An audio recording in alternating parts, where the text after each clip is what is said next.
Assalamualaikum warahmatullahi wabarakatuh. Selamat siang semuanya, salam sejahtera bagi kita semua. Senang dapat bertemu dengan kalian semua hari ini. Semoga kita dalam keadaan sehat selalu. Amin.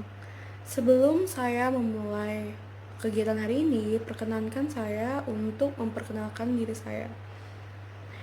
Perkenalkan, nama saya Ajeng Rahma Kurniasih. Saya biasa dipanggil dengan Ajeng.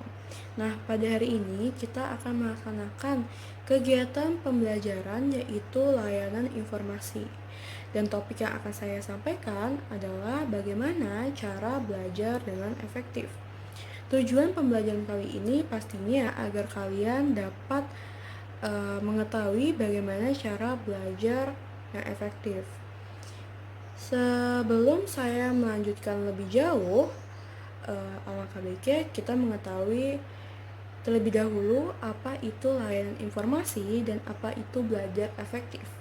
Layanan informasi adalah kegiatan memberikan pemahaman kepada individu-individu yang berkepentingan tentang berbagai hal yang diperlukan untuk menjalani suatu tugas atau kegiatan, atau untuk menentukan arah suatu tujuan, arah atau rencana yang dikehendaki. Lalu, belajar efektif adalah cara belajar yang dapat meraih tujuan yang ingin dicapai dari belajar itu sendiri secara teratur dan bertanggung jawab. Nah, dalam sehari-hari, bagi seorang pelajar, pasti erat kaitannya yaitu dengan belajar, baik di rumah maupun di sekolah. Tetapi terkadang kita pasti pernah merasakan lelah dalam belajar atau mengerjakan tugas, dan seringkali kita juga salah dalam menggunakan teknik belajar yang baik. Ujung-ujungnya tugas atau pelajaran yang dapat terselesaikan malah jadi terbengkalai atau tidak dapat menyelesaikannya pada tepat waktu. Dengan demikian, cara belajar efektif bisa menjadi solusi sehingga kegiatan belajar kalian tidak terganggu lagi. Nah, manfaat kita dalam membahas cara belajar efektif pertama adalah kita dapat mengatur waktu dengan baik agar waktu tidak terbuang percuma.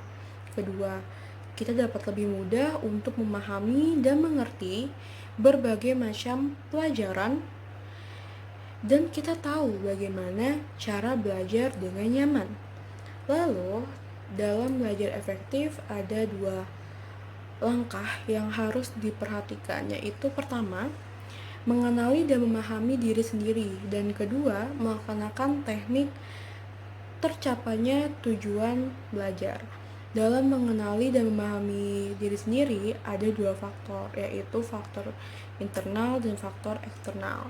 Dalam dua faktor itu ada pembahasan di dalamnya, yaitu tentang kondisi fisik, psikis, lalu pengaruh dari lingkungan sosial maupun lingkungan fisik yang sangat mempengaruhi dalam kegiatan belajar. Nah, sebelum saya melanjutkan dalam menjelaskan bagaimana cara belajar efektif dan efisien dan bagaimana teknik belajar yang efektif baik di rumah maupun di sekolah, saya harap kalian dapat memperhatikan dengan baik. Saat kegiatan pembelajaran, saya harap kalian dapat duduk dengan tenang, tidak berisik, dan memperhatikan apa yang saya sampaikan hingga selesainya kegiatan pembelajaran. Nah, sebelum kegiatan ini dimulai, mari kita berdoa terlebih dahulu. Berdoa menurut kepercayaan dan agama masing-masing. Berdoa dimulai. Amin.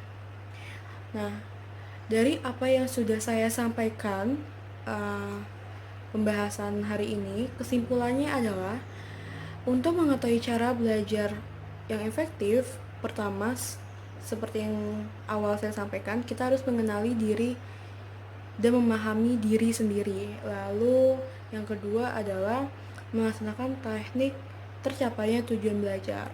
Lalu yang ketiga, kita harus mengenal gaya belajar yang sesuai dengan gaya belajar kita.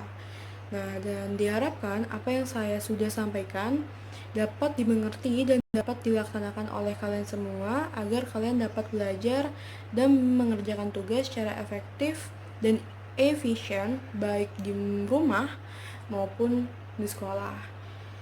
Nah, sebelum materi hari ini ditutup, alangkah baiknya kita membaca hamdalah. Alhamdulillahirabbil alamin. Kurang lebihnya mohon maaf, sampai jumpa kembali di lain waktu. Semoga pembelajaran hari ini dapat bermanfaat untuk Anda sekalian.